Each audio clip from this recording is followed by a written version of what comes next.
How's it going, everybody? It's Krusty O'Crow back again doing another tactical perspective toy review on a G.I. Joe classified series release that I just got on my doorstep today. I am talking about this big bad boy right here, number 162, the Cobra Snake Armor. What does Snake Battle Suit stand for? It's System Neutralizer Armed Cloaking Equipment Battle Suit. Most ridiculous acronym. I think they could have come up with that, but you know what? You force a square peg into a round hole sometimes when you're coming up with those acronyms. Anyways, there's that front box art. No, there's not 3 in the box. This isn't a Games Workshop product. This is a Hasbro product. There's 1 in the box, and you're supposed to feel inspired to buy 2 more, which I kind of am. I just won't. There's your side box art where you see that big old snake claw coming at you from the background explosion. Who knows who's inside piloting this, because this set doesn't come with a pilot. And that's why it was able to come in at the lower price point that it did. You know, I was happy at how affordable this one was. It was under $100 Canadian. I think it was under 75 or 80 for you guys in the States. As I show you that background, it shows you the acronym, the height of the thing, what all it's coming with, including a repeat of some fire accessories that really revealed the scale of this when we saw the renders. And then, of course, how that front hatch functions, how the wrists function, all of that is denoted in there.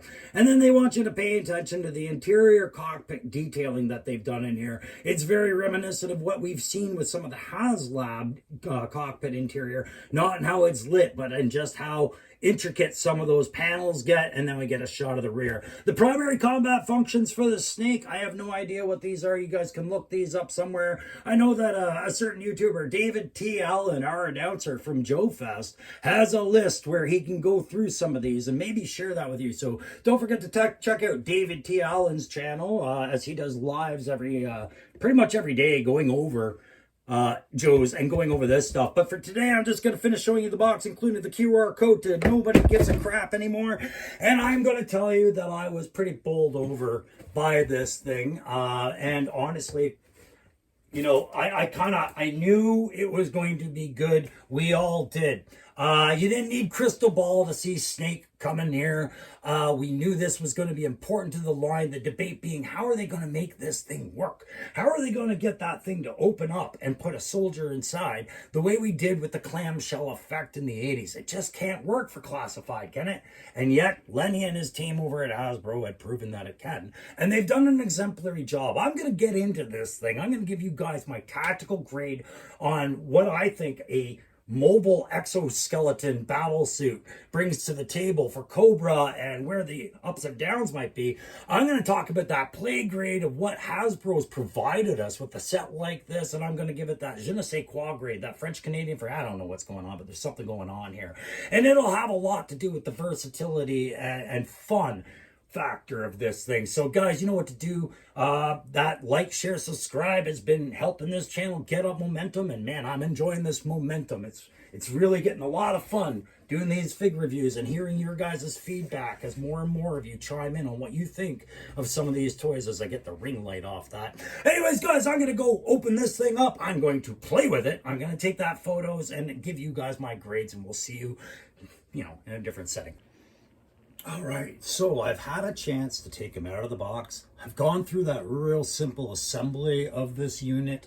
I've even picked out my pilot, which is just a Valkyrie buck, because it's the smaller and more flexible Cobra buck. That's not a permanent decision. It was one so that I could see as much of the inner details with the pilot in there as possible for the purposes of photography. But I could have Destro in there. I could have Major Blood in there. I just got to see who fits. But what do I know about the Snake Armor? I mean, I remember having it as a kid, that clamshell thing, and it wasn't very articulate at all. He could point his flamer, he could point his claw, he couldn't walk, he could stand. But now we have something that has so much play feature, I don't really know where to begin. So in the traditional tactical perspective, usually this is the part where I thank somebody like 3D Joe's and I throw a file card up there for you. But today I don't have that for you. I just have images of the old Snake Armor as we saw from 82, and I can thank 3D Joe's for those images. But I got to go to Joepedia. Yeah, Joepedia, when I looked up GIJoeFandom.com, because that's where I found probably the most useful information on the Snake to share with you. And it's that the Snake is a Cobra weapon, power armor. Okay, it weighs 700 pounds. I have a hard time believing that's still 700 pounds, people. And has a maximum speed of 12 miles per hour. Okay, because it's a big lumbering walker. That makes sense. And its maximum range is 17 hours of continuous use, right? This thing is sucking in power. It's not like it's diesel powered or solar powered. This thing is probably very electrical and therefore needs to be recharged, right? So I'm glad they put that in there. When it says what the weapons are, it says that, you know, back in the original design days, it was armed with 2 modular arms, which we still retain here, and had capable of a flamethrower arm with 5 minutes of fuel at 450-foot range. We're talking old World War II era jet fueling, right? We don't have a blast effect for that long. We just got the reuse ones to represent that, right? As well as a 5.56 millimeter machine gun armed with 300 rounds, which I don't really see represented here unless that is what I was mistaking as a cutting laser of some sort. And which I think that's exactly what the mistake I made. I thought that this piece, this one here, was a cutting laser, but that is possibly the 5.56 machine gun. 300 rounds probably sitting in these drums above it. He also would be known to come with one rocket arm with anti-personnel scramjet rocket, which is, I guess, the name we're giving the rocket that he comes with here. So that kind of tells us what he is. It's kind of telling us what he's coming with, right? So I've shown you the 5.56 machine gun arm, right? Right there with the drums and everything like that. So now I know what I'm playing with there. This scramjet rocket, showed you that. And I'll show you this flamethrower because I've got the attachment for the idling nozzle spray there just to show you one of the blast effects in it. This is a very large flamethrower. As you can see me scaling it next to Destro, it comes up to his hips, right? I didn't understand why they felt the need to put this handlebar on there. Simply because, one, it's not really completed. It's got a void spot right here at the bottom, which is pretty obvious when you're taking photos and everything. Two, it's another one, just like with the Saw Viper, where they've got this swing handle that, you know, it's meant for two-handed purposes, but really, it serves no purpose on a snake armor. If he can sustain any of these other weapons and claws and hands, these hydraulic weapons and hands, you know, with one arm, he should be able to shoot a jet of flame with one arm. There's no way to really get him to hold this in a mechanical sense that's natural, where the line of sight be following the jet flame. It's a useless feature on this. It's better without it, as I saw it. So that's my biggest criticism about what I saw in this loadout. Of course, we do have all the rest of the torch and blowtorch features that we needed to go with this set. And we do have the left and right arms that go with this, and that, or hands, pardon me, which I'm happy. You know, I maybe would have preferred if they had put a little bit of a hinge here to let you open and close these hands a little bit better so you could grab things with your snake armor, you know, having an open hand. I don't think they would have needed to go far with it. Maybe just these 3 fingers on a separate hinge, leaving these two, the thumb and the pointing finger, stationary. Having these being able to open a little bit would have definitely assisted some of the play with this guy. Both hands are, you know, paired, and they are the exact same. So we lost a little play function that I think could have been added easily, and I'm not sure it would have changed some of the costs on this, but maybe marginally small amounts, maybe. I'm sure it's something they've considered. Anyways, the same criticism goes to the claw here as I set Destro down gently. Cool claw, again, we've lost some play function on that with it not being able to open, but these mount very easily. They give you a universal mount plug, which you see in some of the photos as included in the kit with the hands. It was in the bag with the hands. You see me opening those bags out in the photos here. Those are what you need to mount all of these weapons. So if you have one deficient one, you know, that would suck.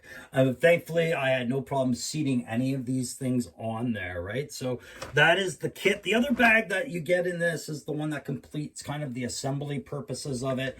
It is the front door and the back of the walker, right? So we'll look at the back of the walker. You can see that I've got these fuel cells on it. Here, you can lean on your own box. How's that? We've got these fuel cells placed upon it on the left and the right. You know, some faded paint scratching on the wording. I like some of that attention. That's one of the things I really do like about this thing is all that paint and these little nods, but I do have a criticism on a couple. So back, you get this piece and these two pieces you're going to add yourself. And then the front, you're going to get this piece, which is the highly detailed interior canopy, viewing screen, some handles on her, so you can pull this thing up. And of course, it doubles as a ladder so the crew can mount the interior. That is something you'll add in there, and that will complete the hinging, which allows you to close this up. You close these other two flaps after you pull that up, and then you just secure these into these, for lack of better words, nipple clamps, headlights. That's literally what they are. They are the headlights, the searchlights, that cast out light. Man, if they wanted to make an electronics feature on this, you just know those would be lit up, but they're not. And of course, before I close those up, I should probably close the rest of that canopy right here. And I do notice that canopy can pop a fair amount on its seating, regardless of the diminutive size of the figure in there. It's just something about the brackets. There's pressure. It does cause it to pop up from time to time, but it's also me working in the seating. This is a new toy, and once I have this worked in, I'm sure that problem will not continue. So that's the stuff that you get included in this to kind of make it all work. You don't get a figure, and I'm so happy you don't get a figure. It would have been a waste. One, it would have jacked up that price. Two, they probably would have just given you a reprint of a Stinger driver or a Cobra trooper or a Valkyrie, one of those generic troop build figures they've already put out there that you probably already have maybe enough of in your collection through the Claw or the Ferret or the Stinger.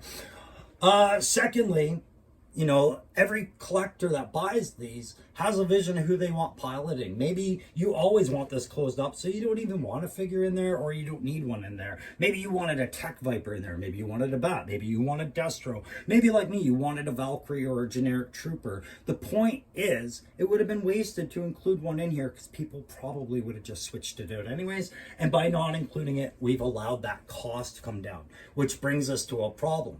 We are troop building these because, one, they are very shelf friendly, right? Very shelf friendly because they stand up laterally and take up all that space, as opposed to sitting down flat and taking up the space.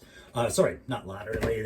They sit horizontally, but if they were a tank or a vehicle, they'd be lateral, taking up all this space, right? So I like the idea of troop building these more than some of the other stuff that we have in the collections, like the Claw or the Stinger, because of that feature and the play function, right?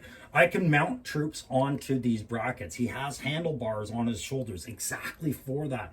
I can have guys climbing up and down in a variety of reasons and poses. Maybe he's battlefield damage and he's escaping. Maybe they're just doing routine maintenance on it. Maybe the crews are mounting up, what have you. That's great. Here's the criticism. It's time Hasbro starts learning that paint apps are expensive, sure, but maybe they are more cost effective than stickers, but the forgiveness factor is gone. If you're going to ask people to troop build your vehicles, do not number them. This is the fault I have with this. Mars 7 on the torso, right there in bold. If I troop built this, then all of them, 1 through 3, if I bought 3 of them, would be Mars 7. That makes no sense. It's a unit moniker, but you want a vehicle moniker. So what I'm getting at is it's time to start bringing back some sticker transfer sheets or decals of some sort for the troop build vehicles. The Claw should have had them. Stinger should have had them. This should have had them because the intent was for us to buy multiples, wasn't it? And that numbering system becomes glaringly obvious as time goes on and you're looking at your collection. So I also think there was advantages to including stickers, maybe to make this a Crimson Guard one or a Iron Grenadier one, or, you know, some battle damage blast effect, splatter, whatever. Just some things to make these unique, right? To make them stand out from each other. But that's an added cost. I get that. Well, what I'm I did like was the amount of paint apps that they did put on this was with the intention of making this not look brand new. This thing has seen the battlefield before. It's dusty. You see my cattail right there? It's dusty, and you can really pick up on that when you look at the legs. You can see how much of all that fade is there. The muddy wash that they used on that, that's great. We do have articulation in the legs as I show that to the knees and the joints and that. But I like this little decal. It's a warning to somebody, but I can't decide if that's a warning that it can crush somebody's hand or that this snake, when walking up loading ramps, could cause the ramp to collapse. Both seem possible by the direction of what they're showing on that decal. I'm not entirely sure. Anyways, it's a warning of some sort. The arms, you got these, whoops, as I knock the hand out, you've got pivot point in the shoulder, a ratcheting elbow that you can hear. That's about the max extent you can fold it out to. But you've got a socket joint in there. So you can get a lot of achievable poses. My cat's rubbing up on this snake. He's staying off camera. He's just dicking with me right now, playing mind games. Anyways, instead of picking up that other feature, I'll just slap this on there. So those are things that I liked on this. I'll show you a couple of other things I liked on this for sure. I liked these nods to right here, this armor slatting. Particularly, I would have liked to see this design of slatting carrying on other pieces, or perhaps having little features on there, because these slats here remind me of it as well. I'm talking about reactive armor. On the modern battlefield, most main battle tanks will have some sort of extra defense against anti-armor. The Soviets are notorious for putting it on their T-series of main battle tanks, from the T-55 all the way up to the T-90, whatever. These things usually have these large bricks, brick-like objects sitting on them. Those are reactive armor plating meant to take that first round hit away from destroying the tank. And it definitely looked like they were putting them on here. It made sense for the Snake to have some level of reactive defense, but they didn't really carry it on. So I love these nods, because to me that is its reactive armor. I would have liked to have seen a little bit more of it on the rear. There's a bit here. We can say that this is additional plating to protect the pilots.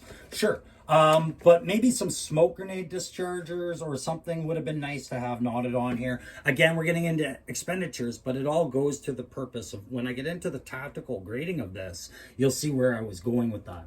Another real nice little detail that I like on this is showing the hydraulic actuation of how the legs work. You have all these pistons in there and you know, gear drive protecting everything like that. But all these piston actuators are represented really nicely. And again, combining it with a warning about it, the red hazard stripe, and then the flat bottom crush plates. I like that. You know, it just... anything they can do to help to explain the path of flow and function of their ideas is cool. Show you that you do have some limited left-right ratchet, but only to a degree of 2 clicks. Don't try and exceed that. I'm feeling a lot of tension. It tells me it's not meant to.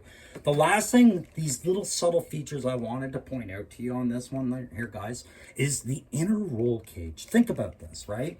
This whole bubble is designed to be a mobile walking tank, kind of, right? At least the Vanguard or a squad of heavy armor.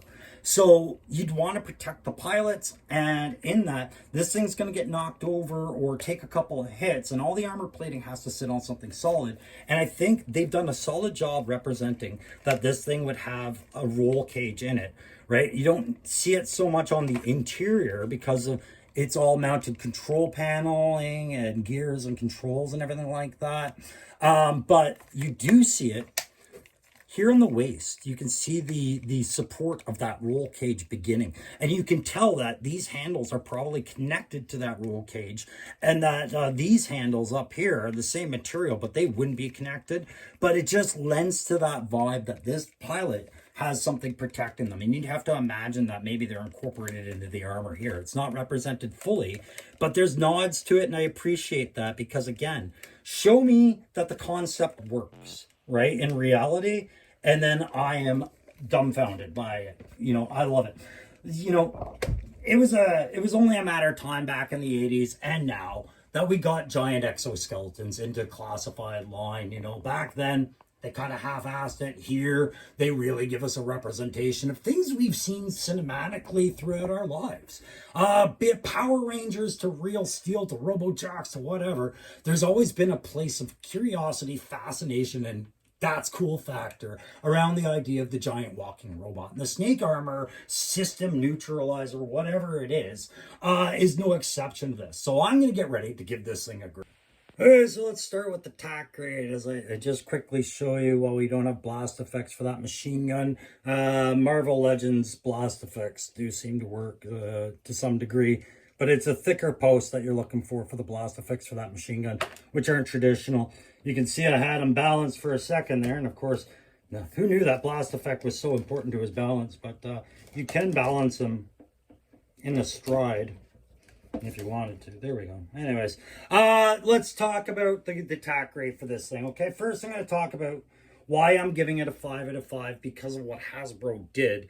But that's not because there isn't tactical issues with it. Okay, 5 out of 5 for TAC because Hasbro did this without the figure. Because they gave us a functional play piece that has a lot of good things going on. Like I mentioned, it occupies its space in a horizontal way rather than a lateral way, which allows collectability for shelf space. It has figure interaction both inside, to a degree on top, behind, or around because of what it is.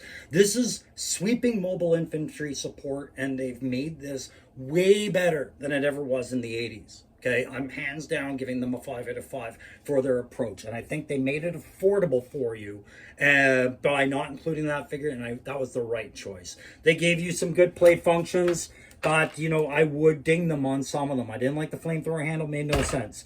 Hands and claws that can't open means I'm going to have to really work to integrate a fight scene with this thing where he's picking a guy up by the throat or the ankle, so on and so forth. Could have been easier, right? So there are faults on some of the play, right? But for the tactics of what they did for Hasbro, 5 out of 5. For the tactics of a mobile battle suit, I'm looking at expenditures. One, why would Destro do this over a tank? Well, okay, a tank uses a crew of 3 to 4, right? And they are isolated in a tank. A tank cannot hold ground. It can be outmaneuvered by infantry and other vehicles if it's sitting by itself holding ground. So there's 3 or 4 people sitting in the vehicle in one stationary spot with a very limited, albeit deadly, fault, right? They sit and they watch their arcs and they destroy all the big things that come, but they can be outmaneuvered. When you have 3 or 4 snakes, one person per snake, you can cover a lot of ground. You can have a lot more mutual support. The armor is there. The anti-armor is there.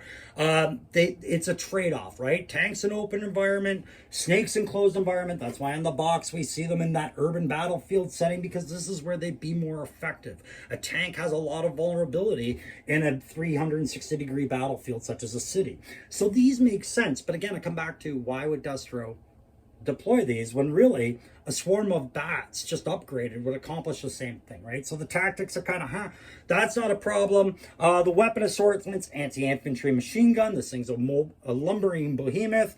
Flamethrower, it makes sense. Clearing debris the battlefield makes sense with the claw and the hands. Sure, that helps them accomplish a lot of utility tasks. One rocket to deal with a tank. So now this heavy armor is a one-shot fire and forget anti-armor equivalent, and then after that it's anti-infantry.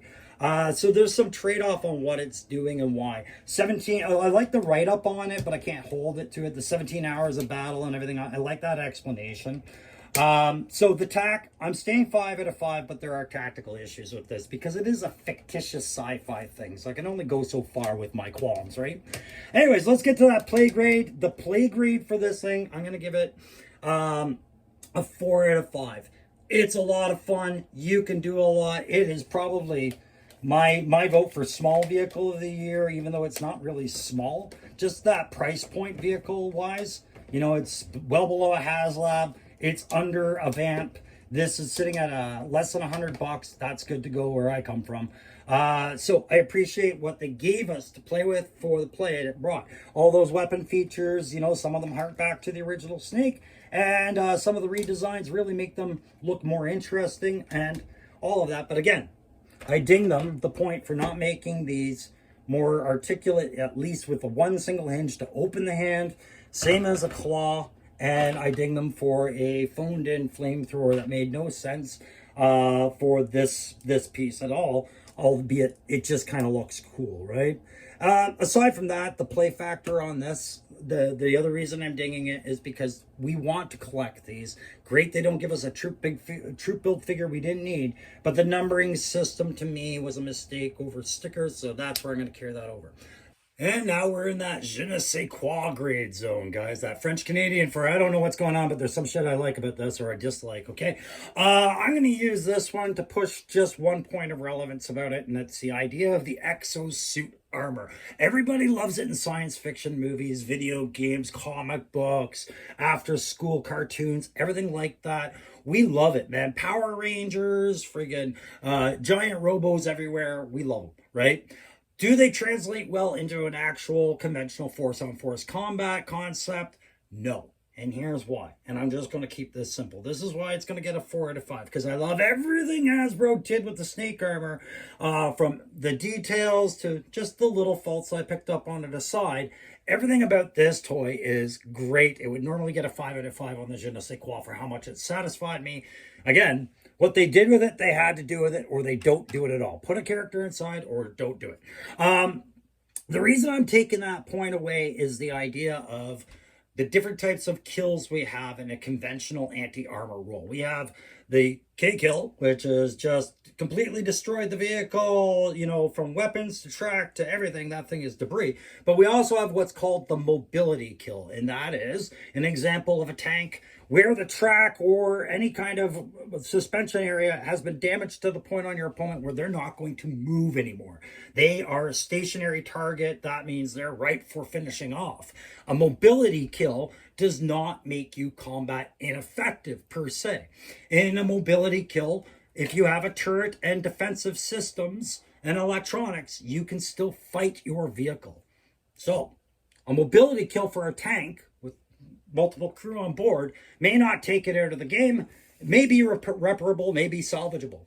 A mobility kill with a exoskeleton, however, is probably going to be extremely detrimental and take it complete. It's just going to be a K kill, right? If I take out a leg on this, the first thing that's going to happen is it will topple over. Now, it will damage one of the two weapon systems at a minimum or collapse it under its own weight. Either way, this one pilot is probably going to get rattled, find a hard time to fight their way out. They're going to have to leave to fight their vehicle. Okay, their vehicle is no more. That's why I'm giving it that 4 out of 5 je ne sais quoi, because this is the tactical perspective, and on every aspect, I'm just asking myself, why don't we have giant walking suits? I would have loved to drive one of those in the Army. Those are probably one of the main reasons why. Hey guys, that's going to do it for this episode of the Tactical Perspective Toy Review. Thank you very much for sharing it with me. Welcome new subscribers. Thanks for being here, old subscribers, and we'll see you on the very next one. Take care.